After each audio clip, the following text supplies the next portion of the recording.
You're listening to the Fantasy Wildcard Podcast.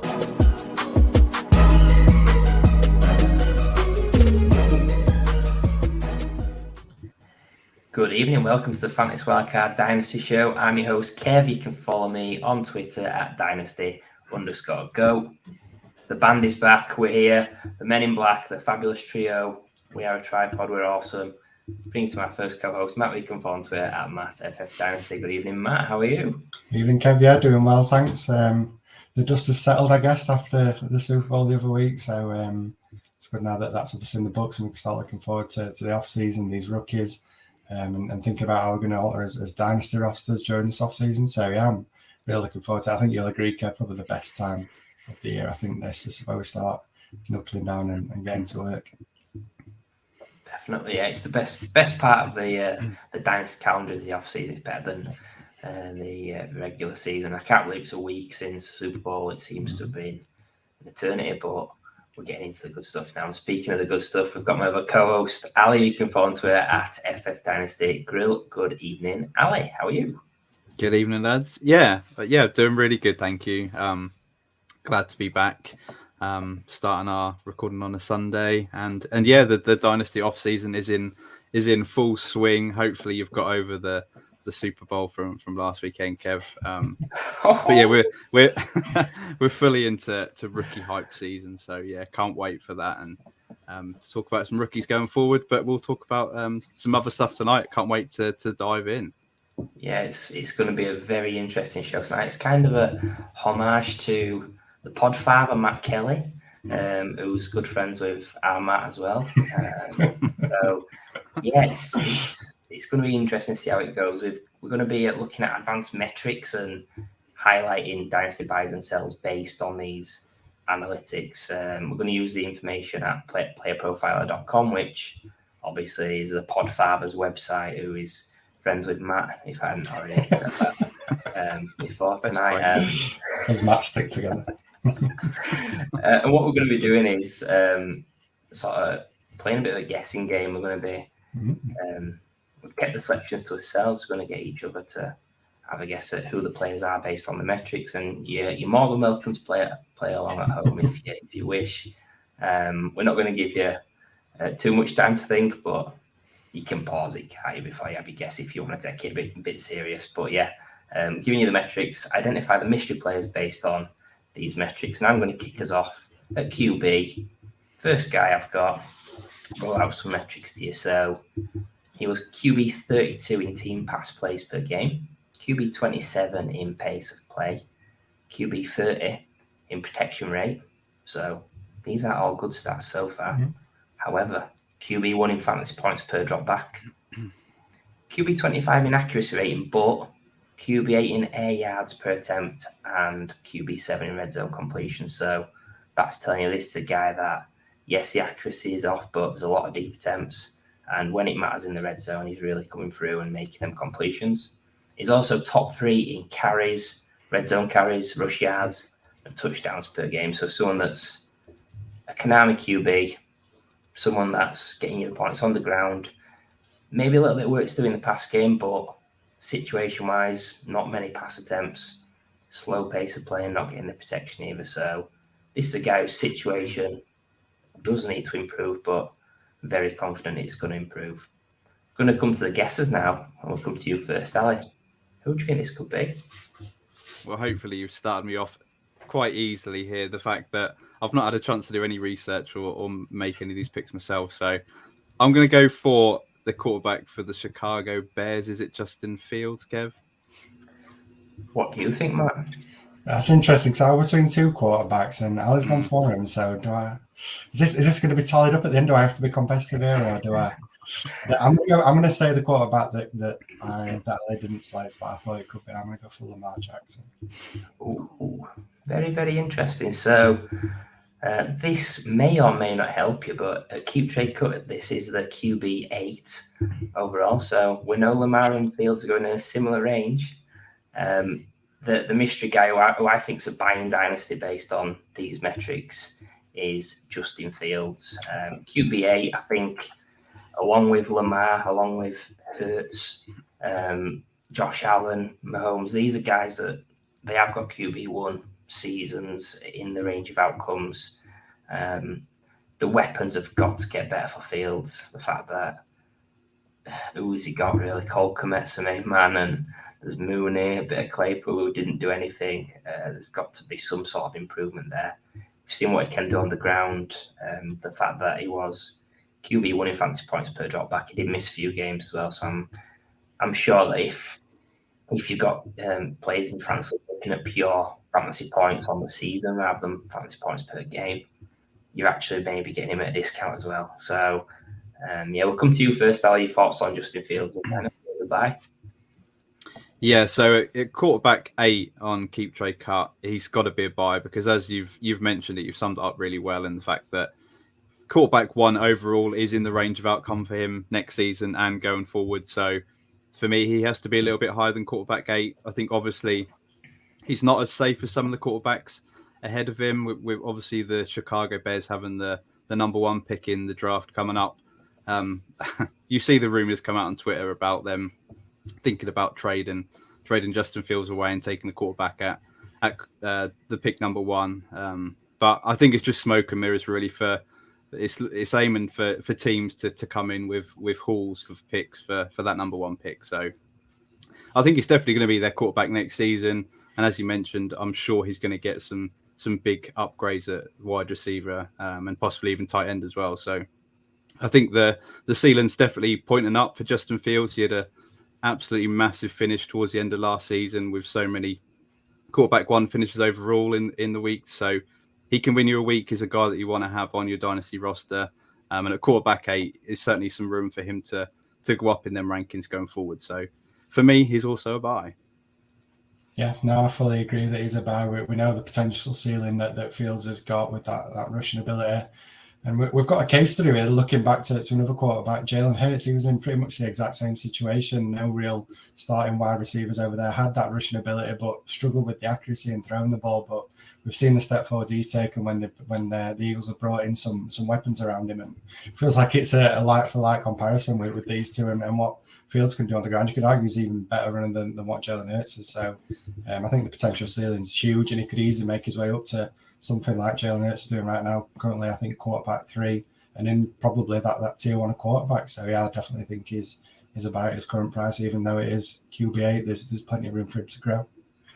Yeah, I think you're both bang on. I think everyone we spoke about, those type of archetype QBs, Fields, Jackson, Hurts, personally, we're all biased for me. I think getting those guys with an amazing ceiling, a massive for your dynasty leagues to give you that anchor QB, and sort of you don't have to worry about that position for many years. So we'll see if the next mystery QB is an anchor QB as well, or maybe not. We'll come to you, Matt, on this one. Who's the mystery man?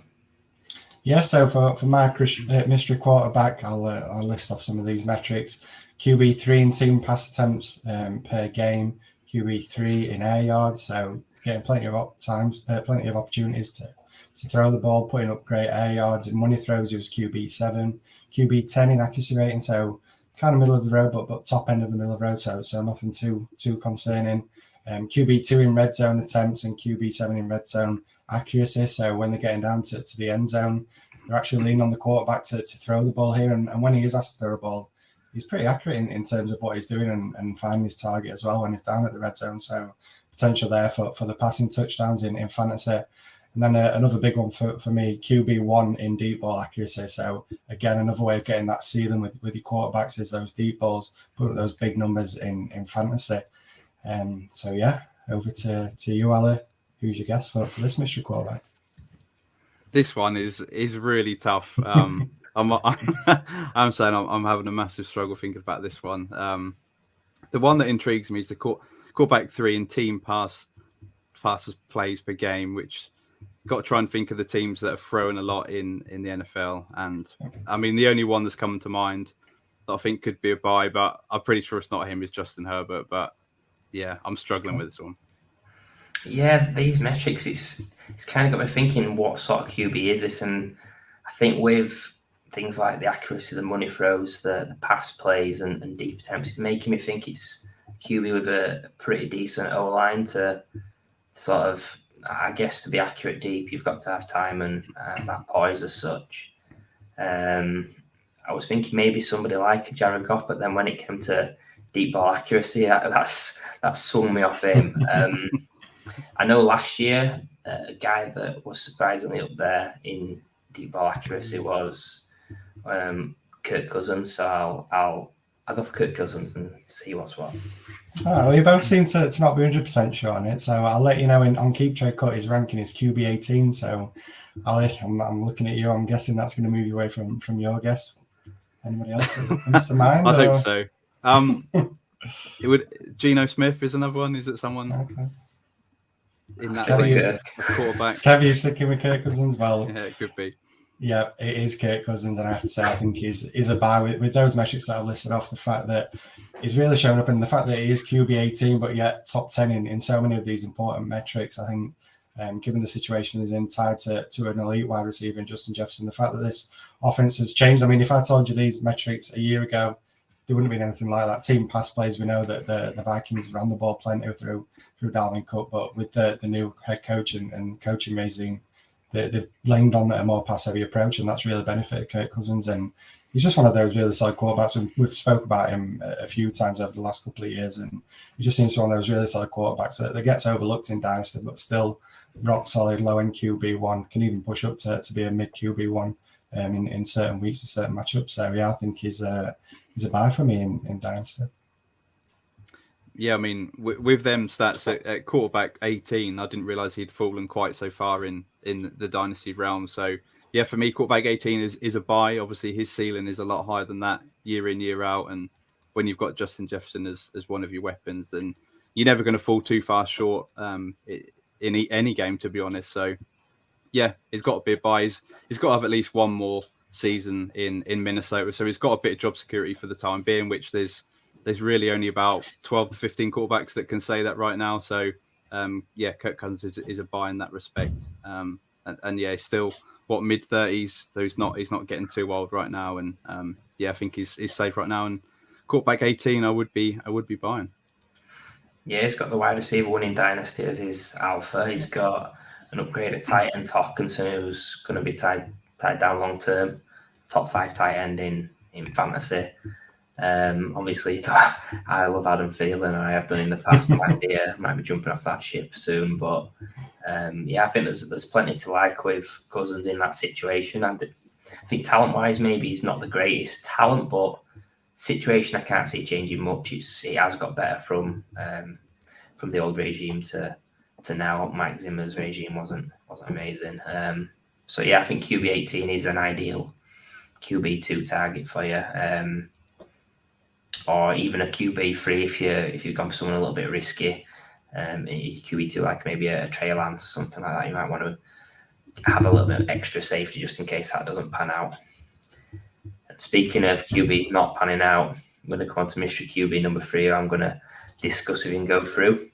And this is a guy that he only played in 13 games last season, QB 21 in pass attempts. Really good protection rate, QB3 in protection rate, so he had a great offensive line. But he was QB2 in both interceptable and danger plays. So despite this elite O-line for passer blocking, lots of dangerous stuff going on, and also QB29 in money throw. So someone that's not been super accurate, not putting the ball on the money as such. QB28 in red zone percentage and QB32 in a clean pocket percentage. Again, these are great metrics. QB9 in deep ball percentage and QB6 in pressure completion. So actually, it's a guy that when it comes to the basics and when he's got it as optimal as possible, he's not doing very well. However, when the pressure's on, when it's the tougher throws down the field, he's actually shining. So maybe someone that's a gunslinger, a bit off the cuff, someone that's got a good set of weapons, a solid offense with the line as well. So yeah, we'll come to you first, Matt. Who do you think this QB could be? God, I'm struggling, Kev. I thought I might be all right at this game, but it's not looking too good to start off.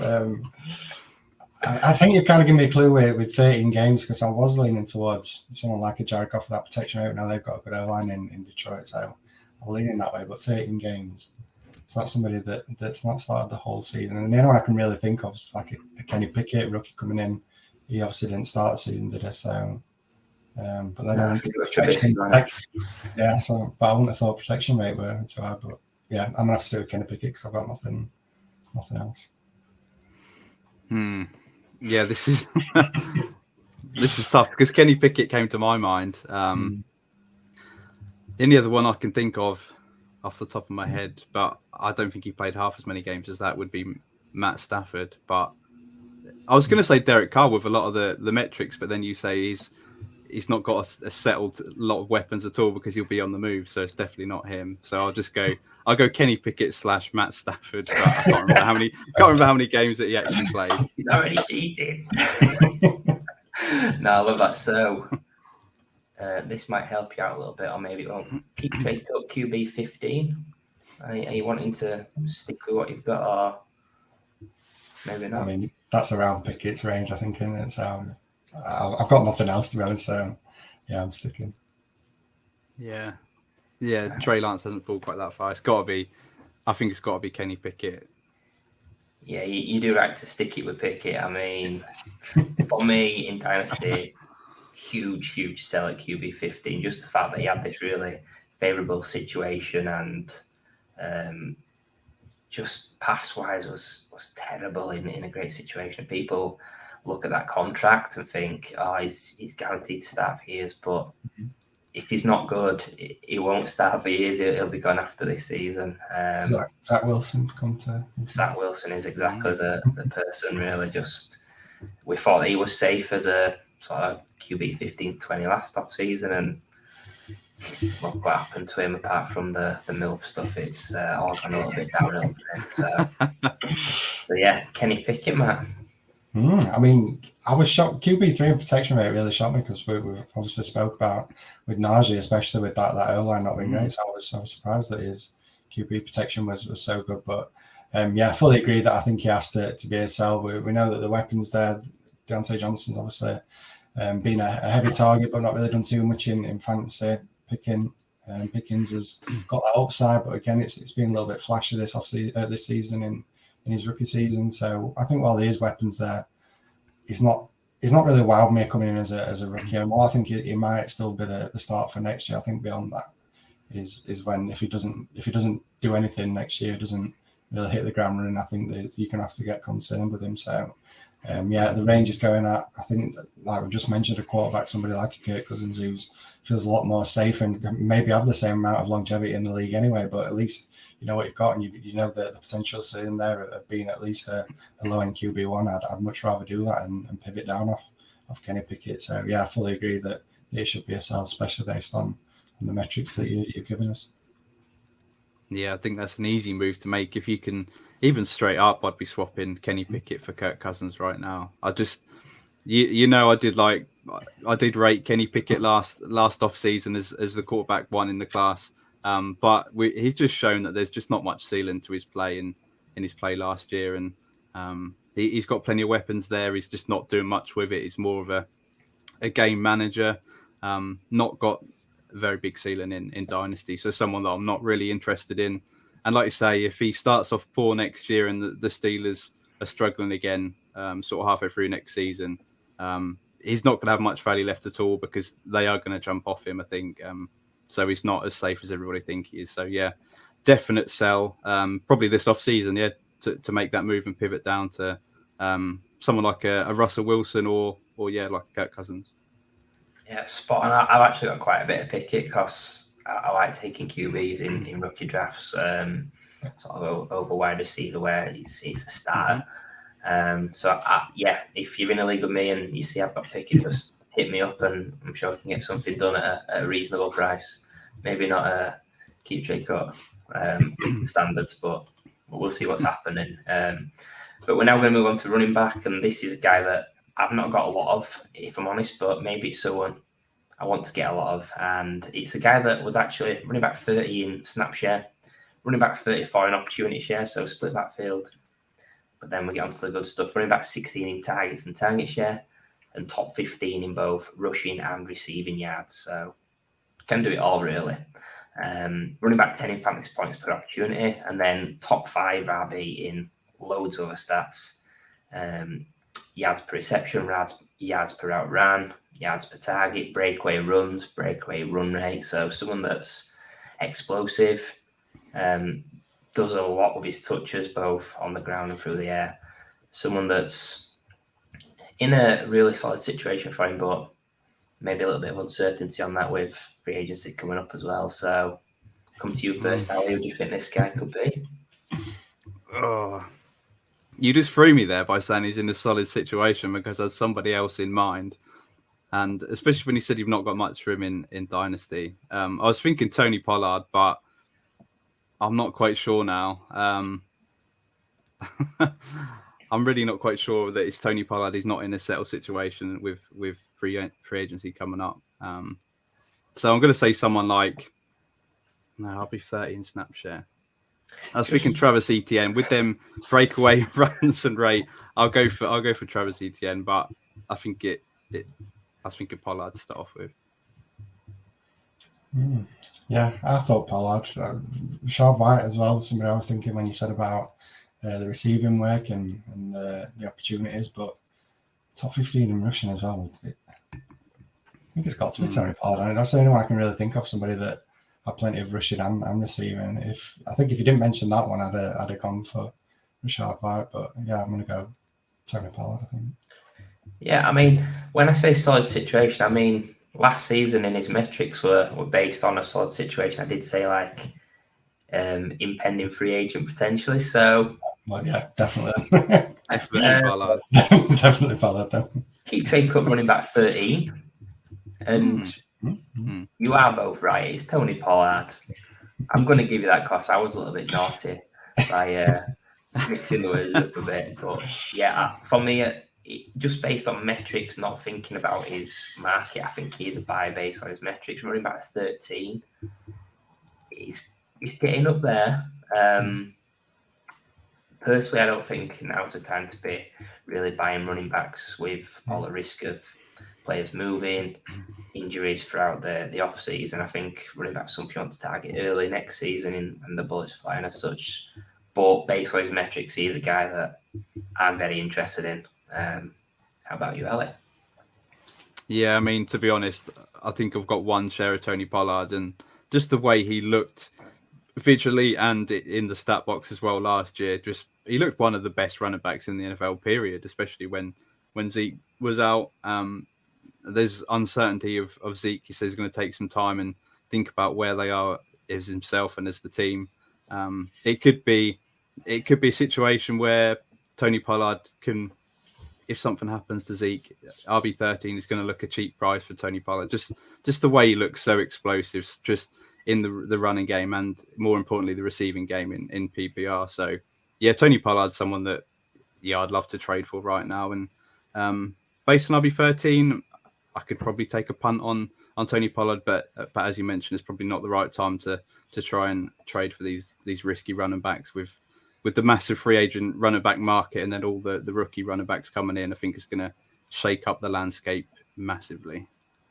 Yeah, I think he's right on the cusp for me. I think in terms of talent and the metrics you've given, Kevin, I think he's a buy. I think we know the talent that he's got. We've seen it whenever he gets the opportunity this past season for the Cowboys. He's looked like the best running back on the field. There's no question for me that he's looked far better than what Zeke has this past season. But I just think there's a little bit of concerns, like you mentioned, Kevin. A lot's going to change this off season with the free agent running backs that we've got potentially coming in this year. The rookies as well look incredible in terms of at the top. There's obviously Bijan. Could maybe Dallas be in that range of getting a Bijan at the end of the first round, and that would just cause havoc if they maybe kept Pollard, cut Zeke, but then Bijan came and it feels like it could be crazy. But then as well with these rookies, we know there's a lot of depth to the rookie class as well. So even if they cut Zeke and keep Pollard, if they do bring in another running back, we could be looking at kind of a similar situation where we're praying for him to be on the field all the time, but I just don't know. Maybe he doesn't get that opportunity. So I think his current market price of RB13 is literally on the limit for me. I'd probably be okay paying that, but I wouldn't really want to go too much higher than that. But yeah, I think in terms of talent, he's been fantastic for the last couple of years, really. Just not yet had that elite opportunity. Hopefully next season he can get that. Indeed, we'll have to see where he lands. There's plenty of range of outcomes for him, but yeah, if you're RB 18, 19, I think he's an absolute smash. RB 13's a little bit cheeky, but definite buy based on the metrics. Now we're going to move on to the Miss running back number 2. We're going to come to you, Matt, and is this running back literally number 2? Yeah, well, we'll find out. I'll list off the metrics first. He's RB8 in rushing yards, RB5 in breakaway runs. So in terms of running the ball and the big plays, he's got that. But then when you dig a little bit deeper, he's RB24 in true yards per carry. So that kind of puts a premium more on the consistency rather than just the big plays. It kind of factors that out a little bit. So yeah, RB24 in that. And RB44 in juke rate. So that's evaded tackles per touch. So not really too. You'd expect with the breakaway runs that he'd be quite good at this metric, but really struggling with that in terms of evading the tackle. And then this is a big one for me, RB31 in target share, which is obviously we love the targets for running back. So the fact that he's RB31 is a bit of a red flag for me as well. And then RB16 in yards per out run. So not amazing, but also not too bad. So yeah, who are we thinking, Ali? Well, the person I'm thinking of, I listened to a podcast today and they said there was a running back sell, which was Kenneth Walker, and listed the fact that he's not getting many targets at all, looking great on the ground, but his dynasty ranking's really high right now. And yeah, there's a chance with the rookie class, with the injuries that were to the running backs last year, the only way it could be down for him. So running back 8 in rush yards, obviously he didn't start the season, so that would if he's played all season, I'd expect him to be higher than that. But yeah, RB5 in breakaway runs as well. He did have quite a few of those. So I'll go Kenneth Walker, but yeah, it's just tough. Yeah, it's tricky this one. Kenneth Walker did come to mind, but I think the thing that's got me doubting is the juke rate. He seems to be pretty decent at making guys miss, sort of forcing those missed tackles or such. I'll maybe go for someone like Miles Sanders, someone that has got that breakaway ability, not got a target share in him with Jalen Hurts. So I'll go for Miles Sanders. Right, well, I'll give you the keep trade cut ranking at the minute, see if that helps you out. He's actually RB6 in keep trade cut. Sanders. So Kev, this is where I'm looking to you. Who are you swaying to now, then, Kev? Yeah, I think Kenneth Walker was the other guy that came to mind, so I'll go with him. Let's go with Ali. Right, well, I can tell you that you are both incorrect. It's actually Travis Etienne, the running back that I've selected here. And yeah, I think I'm putting him down as a sell, to be honest, at that RB6 rate. I think what I've mentioned on the ground is looks great in terms of running the ball, those breakaway runs. You're getting those clips going all over Twitter when he pops one of those big runs out. But yeah, there's just a lot of metrics here when I dug a little bit deeper that are a little bit concerning, like the true yards per carry is a bit of a alarm to me, and then the target shares, obviously, as I mentioned when I was going through them, a bit of a red flag for me. We know how much the targets can be great for ceilings in terms of running back. So then the fact that he is RB6, and I mean, just talking about that situation in Jacksonville as well, it's not going to get much easier for him in terms of targets, with Calvin Ridley coming in, potentially bringing either Evan Ingram back or looking at another wide receiver. I just feel like there's going to be, if anything, it's going to hamper his opportunity, maybe even bringing a running back out of this rookie class that it can be used in the receiving game, because they clearly don't want to use Etienne in that way. So yeah, for me at RB6, I think it's potentially a sell, and it does pay me to say that because I do like him as a talent, but I just think at that value, I'd be looking to move off. Yeah, no, I don't think you're wrong, to be honest. RB6 seems like it's where his ceiling is. There was plenty of times last year where he came in. We know he's had his injury past, but when he came in, some games he really took over. I think the game in London, he had a massive game, and you thought, hello, if he's going to do this week in, week out, and they're going to lean on him, then he can easily be a top 5 running back. But then there's games where he just disappears, and Trevor Lawrence runs the ball himself. He runs for touchdowns. And obviously the passing attack is only going to get better from here on out. So yeah, I think RB6 correctly, I think he would be a sell, someone that if I could pivot down and pick up some capital, yeah, I think that's the move that I would make, because he's not really solid asset going forward. We know he's going to be fine, but there's still question marks on his ceiling and his future in the team. Yeah. I mean, I think I've had some sort of like lapse in memory or something, because I put a tweet out this week about 3 or 4 days ago quoting metrics about selling Travis Etienne. So I don't know what's going on here. Maybe because I'm at home and I'm thinking Miles Sanders, but we'll swiftly move on and we'll edit that piece out as well about me doing that tweet. So mystery running back number 3, it's back to me, and it's a guy that's running back 6 in opportunity share. So that's both factoring in carries and targets for the running back on the team. Running back 30 in targets, running back 42 in receiving yards, running back 23 in target share. I'm just going to give a little hint on this. This is an offense that's not got a ton of competition. Running back 67 in fantasy points per opportunity. Running back 47 in true yards per carry and yards per touch, and running back 36 in breakaway run rate. So he's someone that's got a lot of volume, sort of had targets, but not done a lot with them. Who we got, man? Yeah, this one I think I'm pretty confident on this one. I think you kind of helped me out as well when you said there's not too much in terms of the offense, and I think the opportunity that he's got, and knowing what I know about the player anyway, and he's definitely a sell for me in Dynasty. And I think we might have spoke about him recently. Maybe I think Kev, you've maybe spoke about him a couple of times. I'm going for Dameon Pierce for this one. Yeah, I was going to go for Dameon Pierce. I think it had to be with their metrics, and I know that you absolutely hate the guy, Kev. So yeah, I think I'll definitely go for Dameon Pierce on this one. Okay, that's interesting. Will this change your opinion? Running back 16 at Keep Trade Cut. That's about where Pierce is going. I think. I thought it might be a tiny bit lower than that, but I'll stick with him. Yeah, I'm sticking. Might not want to stick with him. It is Dameon Pierce. He is a sell for me. You know my love for this guy. I just think there's a lot of factors going against him. Not a great profile based on the metrics. So just purely on that, he's a guy I want to move off, especially at that market value of running back at 16 as well. So yeah, I think we're all in agreement, but I'll come around and get any additional thoughts, Matt.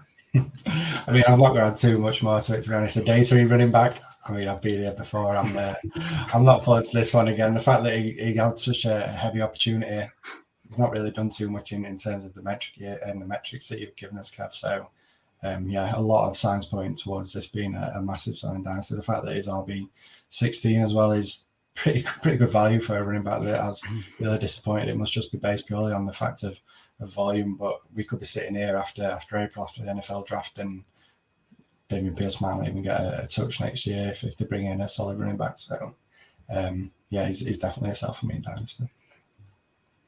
Yeah, I mean, as much as I love Dameon Pierce, I think he's definitely selling. I think we missed the boat, and you could have sold him a lot, or probably his peak would have been mid-season when he was just the whole Houston Texans offense going forward, and he looked really good in a team that really struggled to move the ball. So yeah, this team is really a blank canvas with so many moving parts. They're going to have a new quarterback, new wide receivers, new coaching staff. Everything's going to be a lot of pieces moving forward. So with that brings so much uncertainty. We know he's got the talent, but he could easily be replaced. So yeah, I think even at that Keep Trade Cup ranking, he's definitely a sell. Yeah, running back 16, the parts in the season where it was sort of hovering around low-end QB1, high-end QB2 numbers as well, which it's quite funny looking back. And those people that had him there probably still pretty happy with that ranking. But yeah, let's move on quickly. Going to move on to mystery wide receiver number 1. And this is a guy that was wide receiver 6 in routes ran, 17 in targets, and wide receiver 47 in target rate. So wide receiver 7 in air yards, wide receiver 3 in deep targets, and then wide receiver 21 in receptions and 12 in yards. Pretty good season. Wide receiver 13 in fantasy points per game, but because this guy ran a lot of routes, was only wide receiver 38 in fantasy points per route. So it's a guy that's in a high volume offense. He's getting loads of deep targets. Doing all right with him occasionally, but quite a boom bust guy. going to come to you first, Ali. Who do you think this could be? And bear in mind, wide receiver, there's a lot more options to have a stab at. There certainly is. Looking at the first stat, wide receiver 6 routes run. So it's someone that is on the field almost all the time. So it's going to be a wide receiver 1 for his team. Wide receiver 7 in air yards and wide receiver 3 in deep targets. And he said a high volume offense going forward. Someone that sprang to mind was Mike Evans of my Tampa Bay Buccaneers, but with wide receiver it could be almost anyone. But I'm just trying to target wide receiver 1 who is a sell with all those sort of similar metrics. So I'll go Mike Evans, but it could be well. God, this is going to be embarrassing because I ain't got a clue. I mean, wide receiver, there's so many. I mean, yeah, I think Ali's got to be on the right track with it being a wide receiver 1 on offense.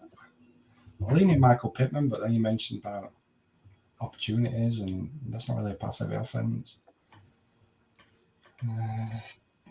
God. Deep targets as well, I suppose Pittman's not.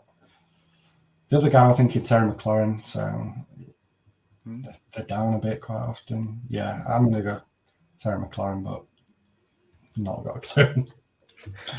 Okay, well, this guy is Keep Trey Cut, wide receiver 37. Are you both happy? Sticking or twisting?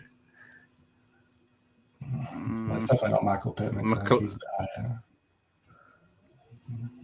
I don't know. I don't think Mike Evans is that low, but he could be. I don't know if Terry McLaurin. McLaurin, he's got to be higher than that, McLaurin. Yeah. I'd have thought. God. I'm sticking with that. Yeah, put me out, Kev, because I'm just going to keep embarrassing myself if you give me a long ass. I'll keep listing off wide receivers. God. So it is Mike Evans. And oh, wow. I think that's a cracking effort from all the wide receivers that are out there. Yeah, based on the metrics, is a sell, but actually, wide receiver 37, it might not be as strong a sell at that value, but just looking at the metrics, a guy that was in a high pass volume offense with Brady, if it is someone like Jimmy G that's not going to be high pass volume offense, you'd think that's got to be a worry, and someone that's needing to run a lot of routes as well to maximise. If this becomes a shrunken offense, that's my big worry, really. So come back to you, Ali, on the Bucks player. Yeah, so we've just named our new offensive coordinator who comes across from the Seahawks, and obviously the Seahawks scheme likes to run the ball. I think Todd Bowles has said that the team needs to run the ball and run the ball better. There's reports that the Buccaneers are looking at running backs to draft, so that would lead me to believe that whether they're going to have a quarterback, whether it be Kyle Trask or whether it be someone like a Jimmy G or like a Baker Mayfield or something like that, then they're going to run the ball a lot more, I think. So Mike Evans, given the age, is still productive, but obviously could see a big drop off if it comes to a massive quarterback downgrade from Tom Brady. So keep Trey Cut. I don't think you're going to get much from Mike Evans, so you might just be as well just to hold on to him right now and just let him die on your team almost. But yeah, if you could pivot down and get a younger guy, then that's probably the move to make, especially if you're not a contender. Yeah, I think it's a tough one because I think with the value with it being so low, this is a guy that puts up 1,000 yards for fun every year. So I mean, it feels tough to say that the fact that he's going so cheap on Keep Trey Cut that you would sell him at that value. But I guess if you're not contending this year, it's got to be a sell. And like I mentioned, the uncertainty if they do lean more on the run game, the fact that Tom Brady's not going to be there, it's just going to be a completely different offense moving forward, I think. So there's obviously red flags there with that, but I just feel like the value is so cheap that maybe if you're contending, you'd look to buy just hoping for maybe one more year out of him. But I think on the whole, he's definitely a player that's in decline. And how many more years of elite production we've got left feels like it's not going to be too many. So I think I agree on the metrics anyway. He's a sell. Yeah, if you are selling up, if you can catch someone on that championship winning performance from Mike Evans, and say that he's still got it. But yeah, anyone bright enough won't be factoring that into the future too heavily. So we're going to move on to the next mystery wide receiver and come to you, Matt. Yeah, so for this mystery wide receiver, he was the wide receiver 47 in snap share, wide receiver 22 in routes run. However, this is where things start getting interesting now, because he was the wide receiver 2 in target share, wide receiver 1 in target rate, wide receiver 1 in deep targets, wide receiver 2 in air yards, wide receiver 4 in unrealized air yards. So that's total air yards minus the receiving yards. So even the ones that he weren't catching, they were going deep to this guy. Wide receiver 5 in yards after catch as well. So even when he was getting the ball, he was adding yards on the ground as one of the best wide receivers in the NFL. Wide receiver 1 again in yards per route run. Wide receiver 3 in fantasy points per game. Who have you got, Ali? Who do you think I'm talking about? Yeah.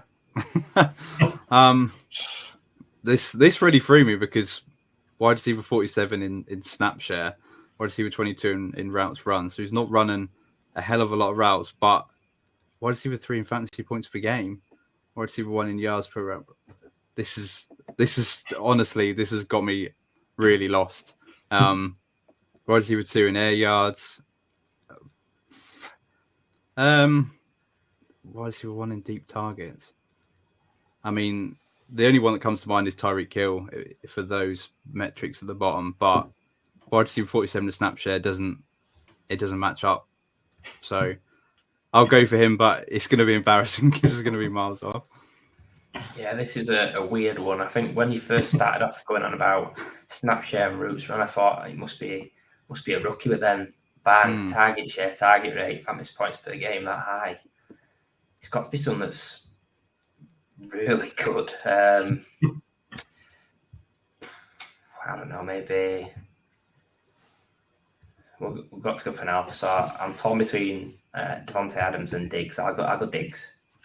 All right. Well, he's wide receiver 13 on keep trade cut. Does that help? Probably not either of them. Yeah, that's true. Diggs, but I'm not sure. Well, I can tell you that Ali was bang on the money. It is Tyreek Hill. Yeah, I was actually shocked myself the fact that snap share being so low and routes run. I thought with the ability that we know Tyreek's got and how often that Miami were kind of leaning on the wide receivers over there.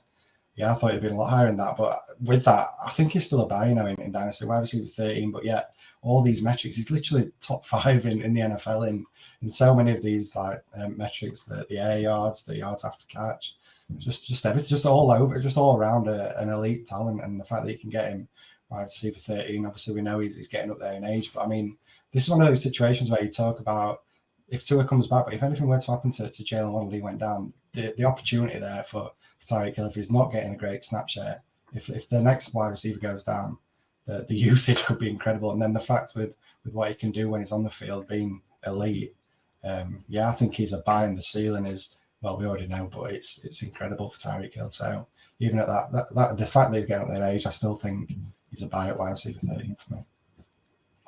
Yeah, I was listening to JJ Zacharyson actually yesterday talk about this situation in Miami in a 1A situation, and people how to dice it up. Well, Jalen Waddle is a great wide receiver in his own right, sort of top 10 in Dynasty, but his target share was, I think, low 20s, which is absolutely fine for a wide receiver, and Tyreek Hill's was in the 30s. So that is really elite of the elite wide receiver 2, in target share. So there's just not much competition behind these two guys. So going forward, I mean, they gave Tyreek Hill massive pay packet, so he's going to be the wide receiver 1 there again going forward. Hopefully Tua is back, because the chemistry shown in them, especially them deep bombs, was just beautiful. And he's someone that can still, even getting up there in age, he can still put up massive weeks and score 30 plus fantasy points. So you do want him on your team.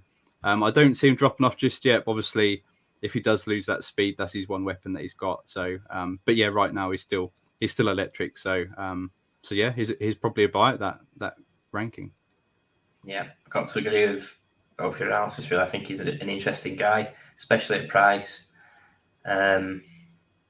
He's still got it, and he's still got the magic in them legs.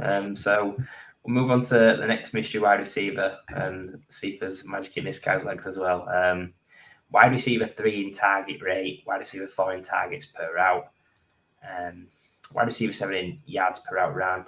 It was a wide receiver 5 in yards per pass attempt, wide receiver 2 in fantasy points per route, wide receiver 1 in fantasy points per game, and wide receiver 1 in a dominator rating, which is the percentage of team yards and touchdowns. So this is a guy that's awesome. Mm-hmm. Who do you think it is, man? I mean, I think that there's a big clue, I think, in terms of the fantasy points per game. There's somebody that I think a lot of people won't think, because if you just look at where they finished in the rankings, it'd not be there. But I'm pretty confident in the fantasy points per game. It's got to be Cooper Kupp, right? He was dominating before he got injured. He was definitely the wide receiver 1 before he got hurt. So, I think it's got to be Cooper Kupp, I think. Yeah, 2 names sprung to mind, Cooper Kupp and Devontae Adams. So I'll go Devontae Adams just to be different, but yeah, fill up my cup, baby. It's Cooper Kupp, wide receiver 15 at Keep Trade Cut.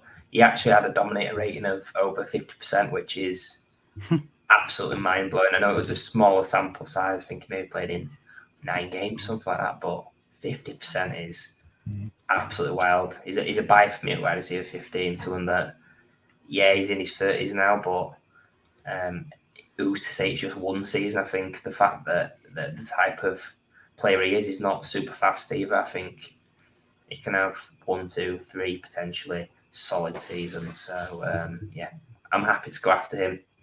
How about you, Matt? Yeah, I think the value that he's currently on in Keep Trade Cup makes him appealing to be a buy. There's going to be a lot of people that are ageist out there that won't touch him because he's getting old, coming off a tough injury. But like you said, Kevin, we know he was an older prospect as well when he came to NFL, so it's not like he's got a great deal of like NFL wear and tear. As I say, once that older prospect, so that makes me think he can maybe last, maybe like you said, a couple more years at least, and we know what a target couple is. More years. See what I did there? I didn't say but yeah, I just think it's going to be a big part of this offense. What the offense looks like moving forward has maybe got question marks over. Does Matthew Stafford come back? There's rooms he might not do, but I think either way, it's just one of those players that a quarterback, whoever it is going to fall in love with him. How he gets open, the ability he's got running routes. So I think at that price range, I'll be taking the risk and buying him from a contending team. Yeah, I think Matt Stafford's coming back, and I think the chemistry they've shown is unbelievable. He's took fantasy to another level. Cooper Kupp doesn't rely on his speed to get open. He's just such a savvy route runner. So fantastic to watch, and someone that you still want in your fantasy teams, in your dynasty teams. Yeah, he's still got a couple of years left in him. And I think people have just forgotten how good he was because he's been off for that injury so long. But I don't think he's had much of an injury past, so I think he'll come back and he'll be absolutely fine and dominate once again. Indeed, we do love a cup, don't we? So we're going to move on to the best position, tight end, mystery tight end number 1. It was a guy that was tight end 7 in targets and red zone targets, tight end 9 in fantasy points per game, but tight end 11 in receptions and receiving yards, tight end 17 in yards per out ran, tight end 14 in fantasy points per route, and tight end 22 in fantasy points per target. So someone that's up there in your scoring, but maybe not doing as much with the targets as maybe a great athlete would. So come to you first, Ali. Who would you reckon this could be? Thanks.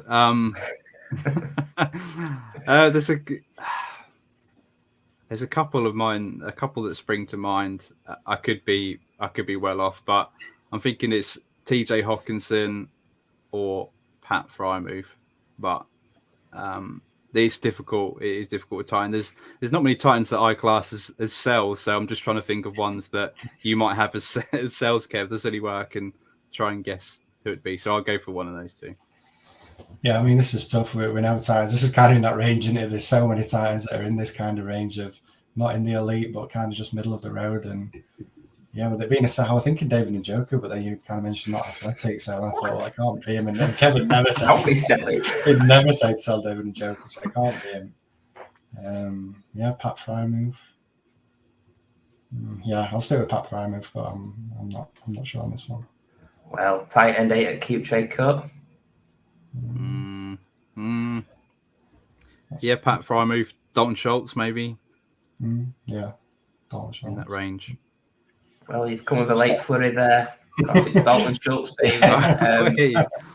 Oh, no, kept saying sell. Wow. Yeah, I think just based on sort of the metrics that he doesn't do as much as he could with the targets, and sort of something behind the metrics is his situation that he could be leaving Dallas if he goes to a bad offense or a worse offense than Dallas. Then I think he could be in trouble. Despite me having loads of Schultz, I'll be actively looking to pivot where I can.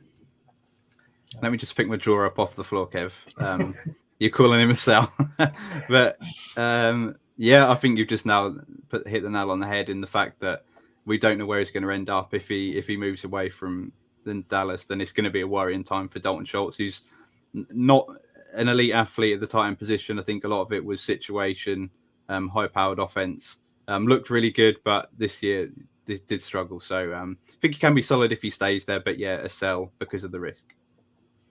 Yeah, I think it's something that I've never really been super high despite all Kev's effort over the last year or so of trying to convert us over onto Dalton Schultz, and it felt like the situation was there for him this year, and it has been a bit of a shock that he's not really taking advantage of that with only really CD Lamb in front of him in terms of players looking for targets from Dak Prescott. So I think it has got to be a sell. There's too much uncertainty. He's in that range of tight ends where you can really take your pick from maybe 10, 12 different tight ends in this range. So, I think he's got to be a sell for me as well. Yeah, it paid me to do it, but we're going to swiftly move on to Mishy tight end number 2 and back to you, Matt. Who we got? Don't tell me his name. So for this guy, the clues I'm going to give you is tight end 1 in snap share. So again, plenty of opportunities. Tight end 8 in target share. Again, plenty of opportunities there in terms of targets. Tight end 4 as well in total touchdowns, but that's kind of a gilt-edged sword for this one because it kind of bumped up his fantasy points. And then when you dig a little deeper into the metrics, tight end 22 in average depth target, tight end 13 in yards per route run, so middle of the road, tight end 16 in fantasy points per game. It was actually tight end 28 in expected fantasy points per game, so that's where if the team performed at a league average rate, that would be kind of what the fantasy points were getting. So even that tight end 25 is a bit of an alarm for me. So no surprise. This is a guy that I'll be looking to sell. But Ali, who do you think it is? I mean, I should know this, but this is I'm drawing a blank right now. The only person I can think of is George Kittle, but I think I'm miles away. Just trying to think of someone in that ballpark that you'd think is a sell. But I'm struggling with this one. I don't think it's George Kittle. So, Kev, hopefully you're gonna enlighten me. I mean, it just sounds like someone that's not super athletic. So maybe someone like Cole Kmet or Isaiah Likely if he's running like 4.9 stuff like that. Maybe Cole Kmet. I'll lean. Yeah, Cole Kmet. Well, I was going to tell you he's tight end 11 on Keep Trade Cut, so that kind of probably does that make Yeah, is he that high? I'll stick it Cole. I know he had a lot of touchdowns, so I'll go Kmet. You're right to stick. I thought Ali would have got this straight away with it being your boy, Cole Kmet. But it is Cole Kmet, and I think he's got to be a sell for me. A little bit like I mentioned earlier with Dalton Schultz. He's kind of in that range, into that tier of tight ends. He's not pushing up to that Pat Frymouth range that Dallas got it up, getting up towards that end. He's kind of just in that middle pack that you can really just always look to pivot down. I think if you've got one of these tight ends near the top of that range, you can get right down to tight end 20, and it's kind of pretty similar when you're looking at the metrics that these guys are putting up. And I just, like I said at the start, the fact that he got so many touchdowns kind of boosted the appeal because he was putting up the fantasy points with those touchdowns. But actually what he was doing with the opportunity he was getting wasn't really that inspiring to us. And I think moving forward with the Bears, they've got to bring in more weapons. We mentioned it earlier when we were talking about Justin Fields, that they've got to bring in some more weapons. So the fact that he was basically the only real target this past year and not really doing too much with the targets and the touchdowns is a concern for me.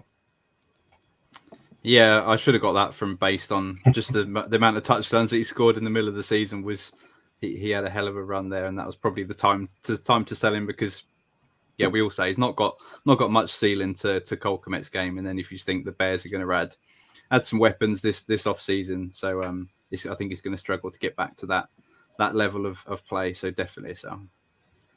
Smashing. We're going to move on to mystery tight end number 3, the last guy on our metric show. So, yeah, international man of mystery. We've got a guy that's number 30 in tight end targets, 29 in target share, tight end 53 in routes run, and 66 in snap share. So, bit of a hint, he's a rookie. So, there will be growth in year 2. Some interesting stuff there. Tight end 2 in target rate, which is targets per route run. Tight end 1 in yards per route and yards per reception, and tight end 1 again in fantasy points per route. So, athletic specimen with elite speed. Someone that's going to be making a step next year as he grows from a rookie into year 2. So, come to you first, Matt, on this awesome tight end. I think you give us a bit of a layup at the end, Kev. You narrowed it right down straight away with the fact he's a rookie. I mean, there wasn't too many rookie tight ends that really did too much.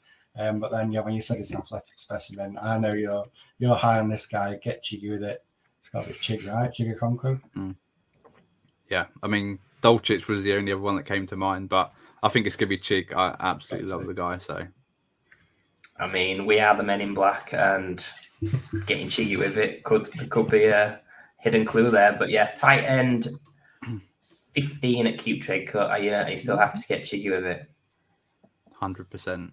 Yeah, I think for me it's sorry to jump in there, Matt. It's someone that you can if you can. I mean, if you can trade Cole Kmet for Chigga Conquo, someone that's got a lot higher ceiling, then I mean that's an easy move to make. But I'm not sure you can do it. But if you can, do it right now.